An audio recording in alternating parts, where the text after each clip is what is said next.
नमस्कार मित्रों, स्वागत है आपका ज्ञान गंगा आयुर्वेद क्लासेस में। आज हम लोग बात करने वाले हैं महाभूत और इंद्रियों के संबंध के बारे में। अर्थात ये देखना है कि महाभूत और इंद्रियों का संबंध जो टॉपिक है ये किसके अंतर्गत वर्णित है। अगर सिलेबस में देखें तो चरक संहिता के सूत्र स्थान के 8वें चैप्टर अर्थात इंद्रिय उपक्रमणी अध्याय के अंतर्गत जो हम लोग का 7th नंबर का जो पॉइंट होता है सिलेबस में वो है महाभूत और इंद्रियों का संबंध।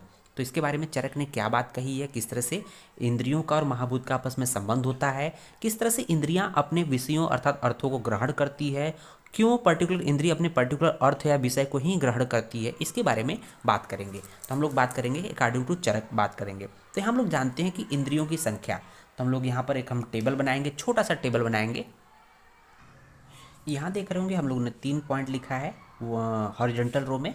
तो एक पहला पॉइंट है इंद्री, दूसरा है कि उस पर्टिकुलर इंद्री में कौन सा महाभूत प्रधान है। हम लोगों ने क्या लिखा है, प्रधान महाभूत, अर्थात जो इंद्री है पर्टिकुलर किस महाभूत की प्रधानता से बनी होती है। और फिर बात करेंगे इंद्रियों के जो अर्थ क्या होते हैं, विषय जिसको ग्रहण करती है और ज्ञान की प्राप्ति होती है। तो हम लोग पहले नंबर पे देखेंगे कि पहली जो इंद्री थी अर्थात ज्ञानेंद्री, हम लोग इसके बारे में बात करेंगे श्रोत्र।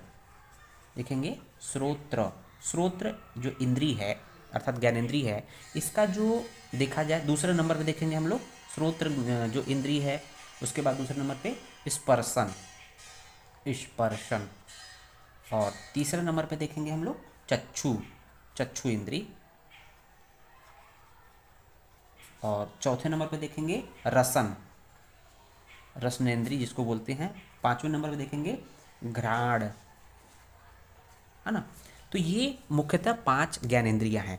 अब देखते हैं कि जो ज्ञानेंद्रियां हैं इनके जो पर्टिकुलर वो है महाभूत है। अगर देखा जाए हम लोग देखते हैं कि सर्वम द्रव्यम पंचभौतिकम, इस सिद्धांत के बेसिस पे क्या होता है कि सभी द्रव्य पंचभौतिक है, इंद्रियां भी पंचभौतिक होती हैं। तो इंद्रियां क्या होती है, पंचभौतिक, पंचभौतिक होती है। हम लोग जब देखे थे पंचभौतिक, सभी द्रव्य संसार के पंचभौतिक होता है, लेकिन हर एक में कोई न कोई एक महाभूत की प्रधानता होती है। तो अब देखेंगे स्रोत इंद्रिय है, उसमें पर्टिकुलर किस महाभूत की प्रधानता होती है।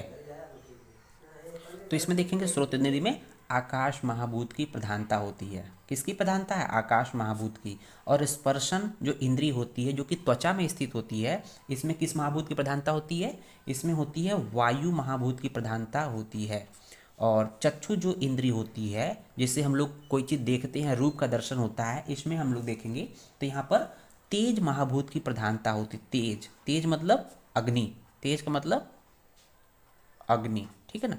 और रसन जो इंद्री होती है इसमें जो होती है जल महाभूत की प्रधानता होती है। जबकि घ्राण इंद्री जिससे हम कोई चीज़ सूंघते हैं उसमें जो है पृथ्वी महाभूत की प्रधानता होती है, पृथ्वी महाभूत की प्रधानता होती है। तो हम लोग देख रहे होंगे कि जो भी ये स्रोत इंद्री है ये पंचभौतिक होता है।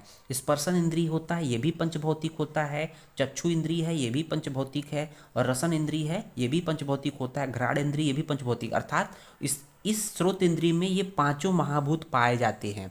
श्रोत्र महाभूत में, श्रोत्र इंद्री में 5 महाभूत पाए जाते हैं, लेकिन इन 5 में आकाश महाभूत सबसे ज़्यादा पाया जाता है। तो इसलिए प्रधान महाभूत की बात करें, इसलिए हमने सिर्फ एक नाम दिया है। ब्रैकेट में अल्प मात्रा में वायु, तेज, जल, पृथ्वी भी रहेगा। और देखेंगे इंद्रियों के जो विषय होते हैं अर्थात स्रोत इंद्री का जो विषय होता है या अर्थ होता है, इसमें देखेंगे शब्द, श्रोत्र महाभूत का शब्द, स्पर्शन महाभूत का स्पर्श, और चक्षु अर्थात नेत्र जो इंद्री है उसका जो अर्थ या विषय होगा वो देखेंगे रूप। और रसन जो इंद्री है उसका जो विषय अर्थ होगा वो है रस। जबकि घ्राण इंद्री का जो मुख्य जो विषय या अर्थ होता है वो होता है गंध। तो यहाँ पर हम लोग को बताना है कि जो इंद्रियाँ होती हैं, तो हम लोग ये अब समझ में आ गया आपको। अब देखेंगे जो ज्ञानेंद्रियाँ हैं, जो इंद्रियां हैं, जो हम लोग इस इंद्री की बात कर रहे थे, ज्ञानेंद्री की बात कर रहे हैं, जो इंद्री है ये क्या होती है, ये होती है, ये अव्यक्त होती है। अव्यक्त इन द सेंस कि अनुमान गम्य, ये अनुमान गम्य। अनुमान गम्य का मतलब इनको इंद्रियों को कैसे जानते हैं, जैसे हम लोग देखते हैं ना कि आँख है, तो आँख आई बाल क्या है, तो देखेंगे अगर सिंपली आई बाल, आई बाल क्या है, ये इंद्री नहीं है। आई बाल एक तरह से क्या है कि नेत्र इंद्री, ये अधिष्ठान है, अधिष्ठान है, ठीक है ना। अब इसमें क्या होता है, ये ज्ञान चक्षु इंद्री रहती है।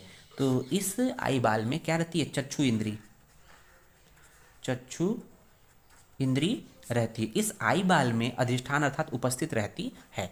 तो ये इंद्रियां क्या होती है, इसके अनुमान किसके थ्रू करते हैं, इंद्रियों के कार्यों के द्वारा, कार्यों के द्वारा अनुमान लगाते हैं, ठीक है ना, अनुमान लगाते हैं।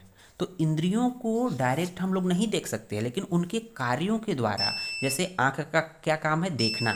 इसका मतलब अगर हमें दृष्टि दिखाई दे रही तो ये कह सकते हैं कि उस आँख में या आई बाल में जो है हम लोग का जो चक्षु इंद्री है वो प्रॉपर तरीके से है। उसी तरह से हम लोग बात करेंगे जो दूसरी इंद्री है, स्पर्शन इंद्री। स्पर्शन इंद्री अर्थात जैसा कि स्पर्श से संबंधित है, टच से संबंधित है। इसका मतलब स्पर्शन इंद्री जो कहाँ पर पाई जाती है, स्पर्शन इंद्री, स्पर्शनेंद्री है ना, कहाँ पर पाई जाती है, तो त्वचा में पाई जाती है, त्वचा में पाई जाती है। इसका मतलब त्वचा क्या है, अधिष्ठान है, त्वचा अधिष्ठान है, ठीक है ना। इसका मतलब त्वचा अधिष्ठान है, उसमें ये रहती है। और उसको जब कोई व्यक्ति किसी को टच करता है तो जो अनुभव होता है, उसको टच हो रहा है, इसका मतलब कि टच का ज्ञान हो रहा है, इसका मतलब उसमें स्पर्शन इंद्री प्रेजेंट है। जहाँ पर देखते हैं कि लेप्रोसी के केस में, लेप्रोसी के केस में, लेप्रोसी जिनको भी लेप्रोसी हो जाता है वहाँ पर टच गायब हो जाता है, टच नहीं होता है, अर्थात स्पर्श का ज्ञान नहीं होता है। तो यह मान सकते हैं कि यहाँ पर इस लेप्रोसी की कंडीशन में स्पर्शन इंद्री क्या होती है, खत्म हो जाती है, नाश हो जाती है। तो समझ सकते हैं जैसे कोई अंधा व्यक्ति है, इसका मतलब कि जैसे अगर आँख का कोई व्यक्ति, कहते हैं कोई ब्लाइंड है, कोई ब्लाइंड है ना, ब्लाइंड मैन है, अंधा व्यक्ति है, ठीक है। तो उसके आई बाल तो हैं, आई बाल जरूर हैं, बट उसको दिखाई नहीं देता, दिखाई नहीं देता है। इसका मतलब कि आई बाल अधिष्ठान है, लेकिन उसमें जो आपका स्रोत इंद्री सॉरी चक्षु इंद्री नहीं है। तो इसको हम लोग एक समझेंगे। तो उसी तरह से देख रहे होगे जो स्पर्शन इंद्री होता है ये भी पंचभौतिक होता है, पंचभौतिक है, लेकिन कोई न कोई एक महाभूत की प्रधानता होगी। तो उसमें वायु महाभूत की प्रधानता होती है, और इसका जो विषय होता है और ये स्पर्श होता है। उसके बाद बात करते हैं कि जो रसन अर्थात जो रसनेंद्री होती है, जिसके द्वारा हम लोग कोई टेस्ट पता करते हैं, जैसे जीवा। तो रसनेंद्री कहाँ पाई जाती है, जिह्वा में पाई जाती है। तो जिह्वा अधिष्ठान है, लेकिन जिह्वा कोई इंद्री नहीं है। जिह्वा क्या है, जिह्वा उस रसनेंद्री का स्थान है, अधिष्ठान है। बट ये है कि जो जिह्वा हो, जो रसनेंद्री है, पंचभौतिक होती है, अर्थात इसमें पांचों महाभूत पाए जाते हैं, लेकिन उस रसनेंद्री में जल महाभूत की प्रधानता होती है।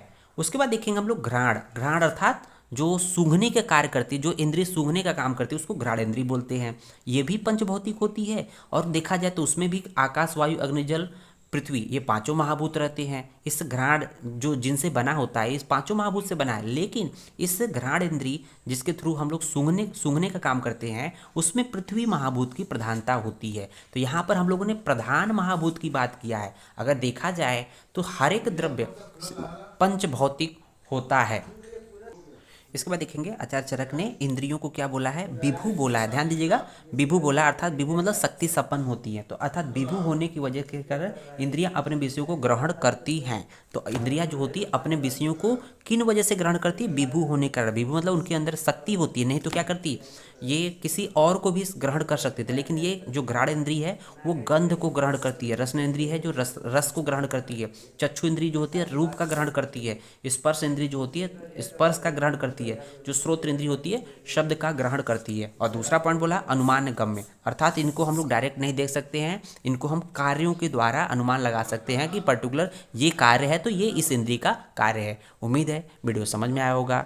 वीडियो अच्छा लगे तो चैनल को सब्सक्राइब जरूर करें, साथ ही साथ वीडियो को लाइक एंड शेयर जरूर करें। धन्यवाद।